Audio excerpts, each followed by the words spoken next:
Growing up, it was like real hard because I would see like come out my door and people dying left or right. The city will never change if no one really gives the people the chance to actually change.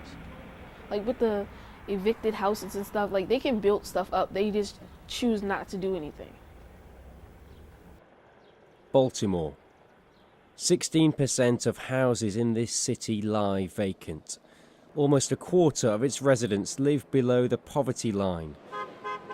The city was thrust into the international spotlight last year because of huge protests over the death of 25-year-old Freddie Gray. The mayor labelled protesters as thugs.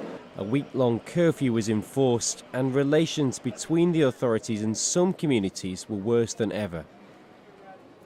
Fast forward 12 months and Baltimore's voice of protest manifests itself in many ways.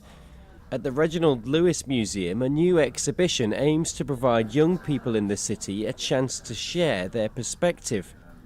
Students from the University of Maryland worked with young people at the Augusta Fells Savage Institute of Visual Arts, a school located just blocks away from where violence broke out during last year's protests. It's not that you don't expect them to have ideas and viewpoints, but like how strong they were and how much they think about these things, because this is their everyday lives and this is what they've dealt with since, and their parents have dealt with, and their grandparents, and these are the same problems that have been going on for generations and generations. So they've grown up with these ideas, and it was very interesting to just hear them speak about it so naturally.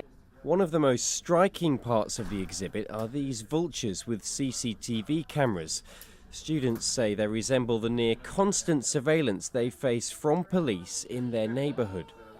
The vulture is like a predator. It's like feast off the dead. So it's like the police and the helicopters hovering over us and us black people and actually trying to catch us doing something wrong.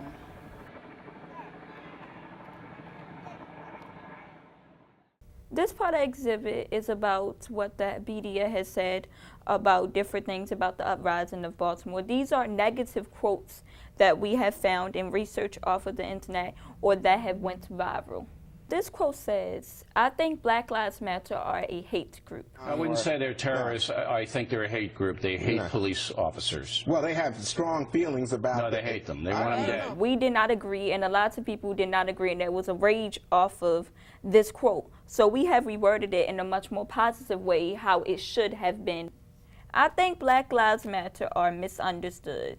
They love black lives. They want them alive."